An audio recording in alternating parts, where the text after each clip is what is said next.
everyone, my name is Shalini Dhiman and welcome to Booster Education। तो चलिए start करते हैं हम आज का टॉपिक।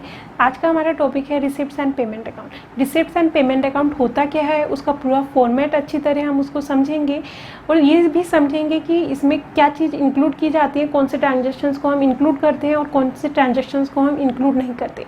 तो उसको पूरा अच्छी तरह समझेंगे, तो इसलिए आप वीडियो को पूरा देखिएगा। तो हमने समझा था कि ऑर्गेनाइजेशंस में कोई भी नॉन प्रॉफिट ऑर्गेनाइजेशंस हैं तो उसमें 3 अकाउंट्स हमारे प्रिपेयर किए जाते हैं या मेंटेन किए जाते हैं। वो था, फर्स्ट था receipts and payment account, second is income and expenditure account. And जैसे फिनेंशियल ईयर के एंड में बैलेंस शीट प्रिपेयर की जाती है, बनाई जाती है, तो उसी तरीके से यहाँ पे भी क्या मेंटेन की जाती है, बैलेंस शीट।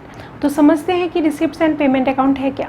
जैसे कि आपको इसके थोड़ा सा नेम से क्लियर हो रहा होगा कि किसी भी ऑर्गेनाइजेशन की जितनी भी कैश रिसिप्ट्स हैं और जितनी भी कैश पेमेंट्स हैं उनकी रिकॉर्डिंग जिस अकाउंट में की जा रही है उसको हम कहेंगे रिसिप्ट्स एंड पेमेंट अकाउंट। तो समझते हैं कि ये है क्या। कुछ छोटे छोटे टर्म्स हैं जो आपको इस अकाउंट को समझने में हेल्प करेंगी। फर्स्ट है कि ये it is a summary of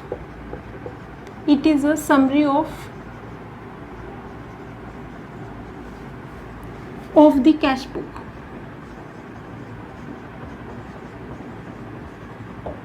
cash book की ये समरी है। जैसे कि हम कैश बुक करते हैं उसमें जितने भी कैश ट्रांजैक्शंस होते हैं उसको ही हम रिकॉर्ड करते हैं। सिमिलरली यहाँ पे भी क्या है कि रिसिप्ट्स एंड पेमेंट अकाउंट में जितने भी कैश ट्रांजैक्शंस होंगे उसकी ही हम रिकॉर्डिंग करेंगे। सेकंड है कि यहाँ पे कैश ट्रांजैक्शंस को रिकॉर्ड किया जा रहा है तो नॉन कैश ट्रांजैक्शंस को हम इसमें रिकॉर्ड नहीं करेंगे। नॉन कैश ट्रांजैक्शंस की रिकॉर्डिंग हम इसमें नहीं करेंगे।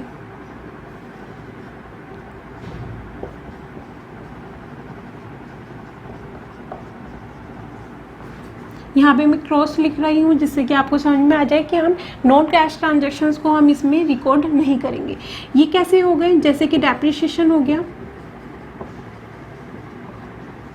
या आउटस्टैंडिंग एक्सपेंसेस एक्सेट्रा, और जितने भी नॉन कैश ट्रांजैक्शंस होंगे उसको हम इसमें रिकॉर्ड नहीं करेंगे, सिर्फ कैश ट्रांजैक्शंस को ही हम रिकॉर्ड करेंगे।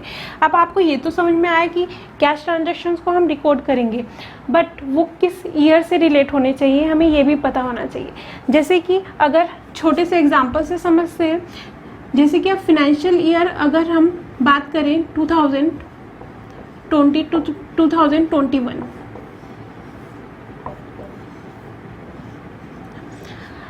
फर्स्ट अप्रैल 2020 से स्टार्ट हो गया टू 31 मार्च 2021। ये अगर हम इस फिनेंशियल ईयर की बात करें और इसके ट्रांजैक्शंस की बात करें तो हम ये समझेंगे कि इस फिनेंशियल ईयर में जितनी भी कैश ट्रांजैक्शंस होंगे उसकी रिकॉर्डिंग की जाएगी, चाहे वो प्रीवियस ईयर से रिलेट करता हो या इसके बाद का जो भी ईयर होगा उससे रिलेट करता हो। यहाँ पे ये डिपेंड नहीं करता कि वो सिर्फ इसी ईयर से रिलेट करना चाहिए, उसके ट्रांजैक्शन इस फिनेंशियल ईयर से रिलेट करना चाहिए। अगर इस फिनेंशियल ईयर में आपने जो भी कैश ट्रांजैक्शन करा है उसकी रिकॉर्डिंग इसमें होगी, चाहे वो प्रीवियस ईयर से हो, चाहे वो नेक्स्ट ईयर से हो, चाहे वो करंट ईयर से हो।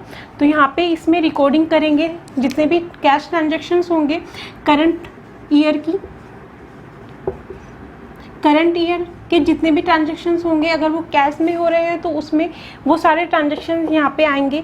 उसके साथ साथ अगर आपने उसी ईयर में प्रीवियस ईयर का कुछ पेमेंट करा है या प्रीवियस ईयर से रिलेटेड आपको कुछ रिसिप्ट्स हुई है तो वो भी हम इसी अकाउंट में रिकॉर्ड करेंगे।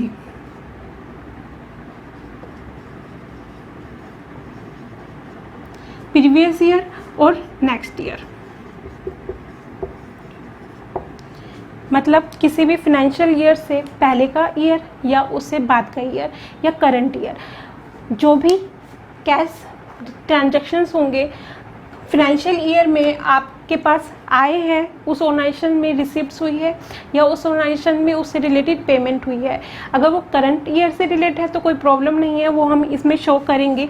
बट अगर आपने इस ईयर में आपने कुछ प्रीवियस ईयर से रिलेटेड रिसिप्ट करी है कैश में या आपने कुछ पेमेंट करा है, मतलब ऑर्गेनाइजेशन में, तो उसमें क्या होगा वो भी हम रिकॉर्ड करेंगे। अगर वो नेक्स्ट ईयर से रिलेटेड है तो वो भी हम इसमें रिकॉर्डिंग करेंगे उस ईयर से रिलेटेड भी।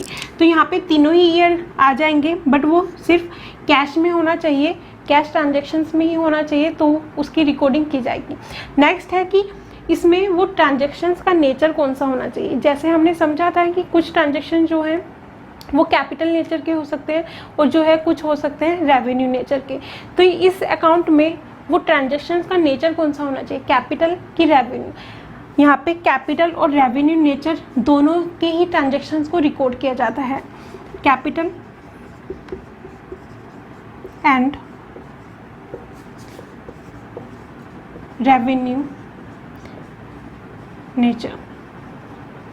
नेचर का मतलब यहाँ पे जितने भी कैपिटल एंड रेवेन्यू रिसिप्ट्स है और कैपिटल रेवेन्यू पेमेंट्स है, कैपिटल रिसिप्ट्स या रेवेन्यू रिसिप्ट्स या रेवेन्यू पेमेंट्स, तो वो सारी क्या होंगी, इसमें रिकॉर्ड की जाएंगी। नेक्स्ट है, इस अकाउंट का नेचर कैसा है, मतलब ये अकाउंट कौन सा अकाउंट है। जैसे कि हमने समझा था कि गोल्डन रूल्स ऑफ अकाउंटिंग, आपने 11th में समझा होगा गोल्डन रूल्स ऑफ अकाउंटिंग, उसमें 3 अकाउंट होते हैं। फर्स्ट है personal account, second is real account and third is nominal account. तो इन सब के रूल्स आपको आई होप याद होंगे। तो हमारा रियल अकाउंट का रूल क्या था कि debit what's come in and credit what goes out, मतलब डेबिट हमें उसे करना है जितने भी कम सीन हो रहा है। क्या कम सीन हो रहा है, कैश कम सीन हो रहा है, और हमें क्रेडिट किससे करना है, जो गोज आउट हो रहा है।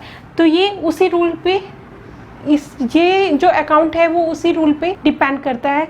तो ये जो है रिसिप्ट्स एंड पेमेंट अकाउंट वो है रियल अकाउंट। और रियल अकाउंट का रूल है कि हम डेबिट उसे करेंगे जो कम सीन हो रहा है, ऑर्गेनाइजेशंस में क्या हो रहा है, कम सीन हो रहा है। तो यहाँ पे कम सीन कौन सा हो रहा है, रिसिप्ट्स। तो डेबिट हमें किसे करना है, रिसिप्ट्स को। यहाँ पे मैं लिख देती हूँ डेबिट किसे करना है, रिसिप्ट्स को। जब हम इसका अकाउंट प्रिपेयर करेंगे, फॉर्मेट समझेंगे, तो हम समझेंगे कि डेबिट साइड में आएंगी हमारी रिसिप्ट्स और क्रेडिट साइड में क्या होंगी, पेमेंट्स। तो यहाँ पे आपको सिर्फ रटने की जरूरत नहीं है कि हम डेबिट साइड में रिसिप्ट्स को लिखेंगे, क्रेडिट साइड में पेमेंट को लिखेंगे। आप ये समझिए कि रिसिप्ट्स एंड पेमेंट अकाउंट जो है वो कैश ट्रांजैक्शंस जिसमें रिकॉर्ड किए जाते हैं। तो यहाँ पे रियल अकाउंट में इसका रूल क्या कह रहा है कि डेबिट व्हाट्स कम इन, जितना भी कम सीन हो रहा है उसको हम डेबिट कर देंगे। तो यहाँ पे कम सीन कौन सा हो रहा है, रिसिप्ट्स हो रही हैं, जितनी भी रिसिप्ट्स हो रही हैं हम उसको डेबिट कर देंगे, और जितनी भी पेमेंट्स हो रही हैं उसको हम क्रेडिट कर देंगे। रियल अकाउंट का जो रूल है उसके अकॉर्डिंग ही इसका जो है वो फॉर्मेट डिपेंड करता है। अब नेक्स्ट है कि इसमें जो हम अकाउंट जब प्रिपेयर करते हैं, जब मेंटेन करते हैं हम इस अकाउंट को, तो इसकी स्टार्टिंग जो होती है वो होती है कैश एंड बैंक के बैलेंस से। जितना भी कैश एंड बैंक का बैलेंस होगा उससे हम ओपनिंग करेंगे। स्टार्टिंग जो होगी वो ओपनिंग बैलेंस से होगी, किसके, कैश एंड बैंक बैलेंस से।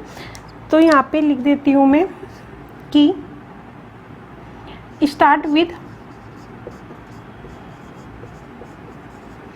Opening balance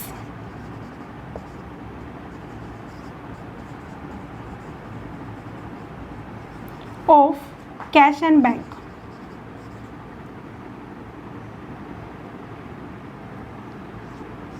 cash and bank. वैसे ही जैसे कि हमने ओपन करा इस अकाउंट को, जब हम बना रहे हैं, जब आप फॉर्मेट समझेंगे ना तो आपको इजीली समझ में आ जाएगा। बस अभी आप इसको थोड़े तरीके से आप समझ लीजिए कि जब भी हम इस अकाउंट को मेंटेन करेंगे, बनाएंगे, तो यहाँ पे जो ओपनिंग होगी, मतलब स्टार्टिंग में हम इसका ओपनिंग बैलेंस शो करेंगे, किसका, कैश एंड बैंक का। समझते हैं रिसिप्ट्स एंड पेमेंट अकाउंट का प्रॉपर फॉर्मेट, जैसे कि आप बोर्ड पर देख सकते हैं। इसके फॉर्मेट में कुछ नहीं करना हमें ज़्यादा, जैसे कि रिसिप्ट्स एंड पेमेंट अकाउंट में ये at the end of the financial year prepare किया जाता है। तो यहाँ पे फॉर द ईयर एंडेड जो भी होगा 31 मार्च, और जितना भी कोई जोन सा भी ईयर होगा वो हम लिख देंगे वहाँ पर। और यहाँ पे हमारे जितनी भी ऑर्गेनाइजेशंस की रिसिप्ट्स होंगी वो डेबिट साइड में आएंगी, और जितनी भी ऑर्गेनाइजेशंस की पेमेंट्स होंगी वो आएंगी क्रेडिट साइड में, जैसे कि हम समझ चुके हैं ऑलरेडी। तो यहाँ पे 4 कॉलम्स हो गए रिसिप्ट्स का, और फिर अमाउंट का, जितनी भी रिसिप्ट्स है उसकी अमाउंट, देन पेमेंट और पेमेंट्स की ही अमाउंट। तो समझते हैं कुछ इसके ही जोन से इसमें ट्रांजेक्शन्स आएंगे। ये जस्ट थोड़ा आपको ओवरव्यू देने का है। आप ये मत सोचिएगा कि यही ट्रांजेक्शन्स होंगे, उससे एक्स्ट्रा भी कुछ और भी हो सकते हैं। बस आपको ये समझना है कि वो कैश ट्रांजेक्शन है या नॉन कैश ट्रांजेक्शन है, या वो कैपिटल नेचर का है या रेवेन्यू नेचर का है। ये सारी चीज़ें आपको ध्यान में रखनी होंगी जो हमने समझी थी कि रिसिप्ट्स एंड पेमेंट अकाउंट का बेसिक चीज़ें। तो यहाँ पे हम इस अकाउंट की जो ओपनिंग होती है वो होती है ओपनिंग बैलेंस से। स्टार्ट जो होता है वो ओपनिंग बैलेंस से होता है। तो टू बैलेंस, अब बैलेंस जो है वो प्रीवियस ईयर का बैलेंस था, मतलब हमें हमेशा जो है अकाउंट्स के बैलेंस बचते हैं। तो वहाँ पे क्या हुआ होगा, रिसिप्ट्स हुई होगी ज़्यादा और पेमेंट्स जो है वो कम हुई होगी। तो यहाँ पे हमारा अकाउंट का जो आता है वो बैलेंस इधर आएगा अगर रिसिप्ट्स ज़्यादा होगी पेमेंट से, और फिर पेमेंट्स में हम डिडक्ट करके हमारा बैलेंस जो है वो इधर की साइड आएगा, क्रेडिट साइड में। तो ये वाला बैलेंस जो है वो डेबिट साइड में क्या होगा, ट्रांसफ़र होगा इधर की साइड। तो यहाँ पे क्या होगा, बैलेंस ये हो सकता है कैश का एंड बैंक का। नेक्स्ट होगा, वैसे ही अगर मैं ये कहूँ कि पेमेंट जो है वो ज़्यादा है और जो है रिसिप्ट जो है वो कम है, तो हमें रिसिप्ट्स माइनस करनी पड़ेंगी पेमेंट्स में से। तो जो उसका बैलेंस होगा वो इधर की साइड आएगा डेबिट साइड में, और डेबिट साइड का बैलेंस जो है वो नेक्स्ट ईयर में ट्रांसफ़र होगा इधर की साइड। तो ये हो गया बाय बैलेंस। ये होता है बैंक ओवरड्राफ्ट।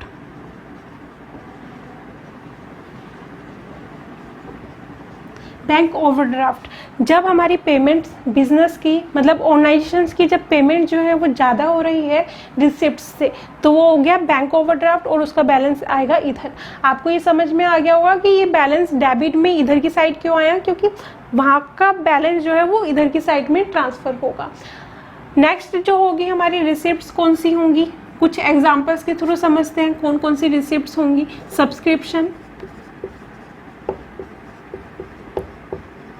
इस पूरे चैप्टर में सब्सक्रिप्शन का एक मेन रोल है, इस पे ही हम चीज़ें समझेंगे अच्छी तरह। यहाँ पे आप सिर्फ ये समझ लीजिए कि यहाँ पे सब्सक्रिप्शन हो सकता है। नेक्स्ट हो सकता है लीगेसी, लाइफ मेंबरशिप फी,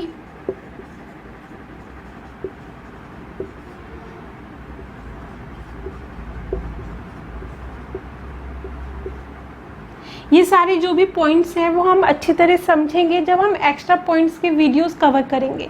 अभी आप यहाँ पे कुछ बेसिक चीज़ें समझ लीजिए, इन पॉइंट्स को आप कवर करेंगे वहाँ पर।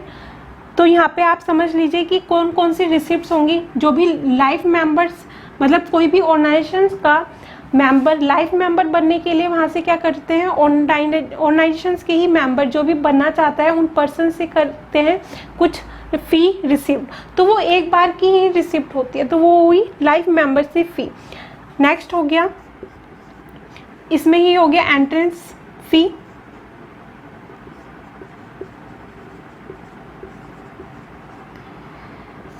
सन्ड्री एक्सपेंस, सन्ड्री रिसिप्ट्स,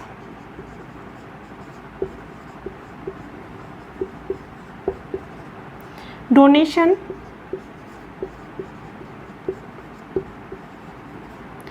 और भी कुछ डोनेशन जो होती है वो दो तरीके की होती है, एक होती है जनरल पर्पस के लिए और एक होती है स्पेसिफिक पर्पस के लिए। दोनों ही तरीके की डोनेशन हम यहाँ पे दिखाएंगे। यहाँ पे थोड़ी जगह कम है, और भी बहुत सारी जो है रिसिप्ट्स हो सकती हैं। आपको सिर्फ यही नहीं फाइंड करना, आपका जो भी प्रॉपर क्वेश्चन होगा उसमें आपको समझना है कि कौन कौन सी रिसिप्ट्स होंगी। जस्ट ये एक फॉर्मेट है ये समझाने के लिए कि एक्चुअल में हम कैसे इस अकाउंट को प्रिपेयर करेंगे, इस अकाउंट को कैसे हम मेंटेन करेंगे। तो यहाँ पे जगह नहीं है तो मैं यहीं पर ही यहाँ तक लिख रही हूँ।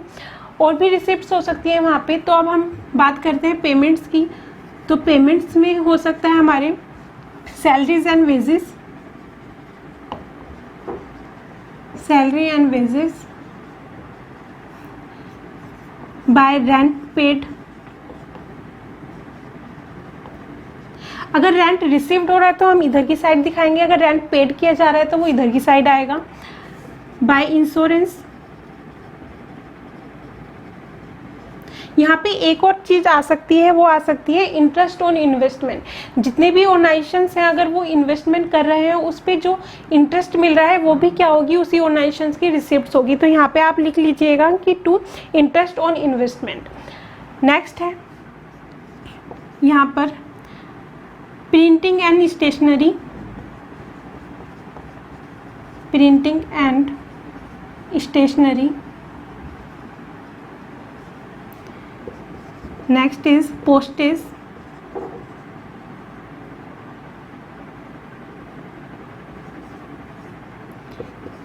बैंक चार्जेस,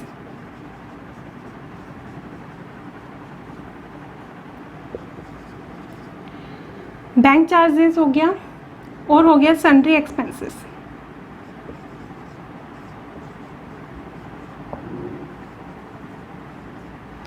और जितनी भी आपको पता होंगी बहुत सारी कि पेमेंट जितनी भी होंगी वो सारी पेमेंट जो है वो यहाँ पे आ जाएंगी।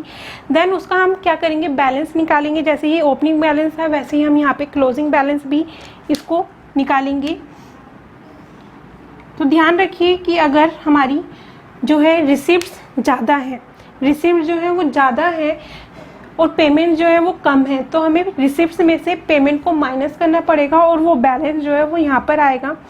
ये होगा बाय बैलेंस। और ये हम नेक्स्ट ईयर में क्या करते हैं, उसको कैरी डाउन करते हैं। तो यहाँ पे CD, तो यहाँ पे कैश का बैलेंस और बैंक का। सिमिलरली अगर यहाँ पे हमारी पेमेंट्स ज़्यादा है, मतलब ऑर्गेनाइजेशंस की पेमेंट ज़्यादा है और रिसिप्ट्स जो है कम है, तो उसका बैलेंस जो है आएगा, वो आएगा इधर की साइड, डेबिट साइड में। और ये होगा टू बैलेंस और ये होगा बैंक ओवरड्राफ्ट।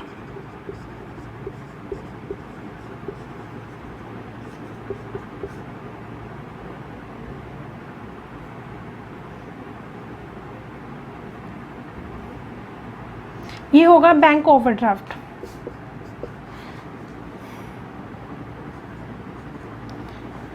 तो आई होप आपको ये समझ में आया हो कि किसी भी ऑर्गेनाइजेशंस की जितनी भी रिसिप्ट्स होंगी, चाहे वो कैपिटल नेचर की हो चाहे रेवेन्यू नेचर की हो, वो सारी यहाँ पे आएंगी। और किसी भी बिजनेस ऑर्गेनाइजेशंस की जितनी भी पेमेंट्स होंगी, चाहे वो कैपिटल नेचर की हो चाहे रिसिप्ट्स रेवेन्यू नेचर की होंगी, वो सारी यहाँ पर आएंगी। ये स्टार्ट होता है ओपनिंग बैलेंस से और यहाँ पे एंड भी ये होता है क्लोजिंग बैलेंस से। जितने भी कैश ट्रांजैक्शंस होंगे उन्हीं की हम रिकॉर्डिंग करेंगे इसमें, नॉन कैश ट्रांजैक्शंस की हम इसमें रिकॉर्डिंग नहीं करेंगे।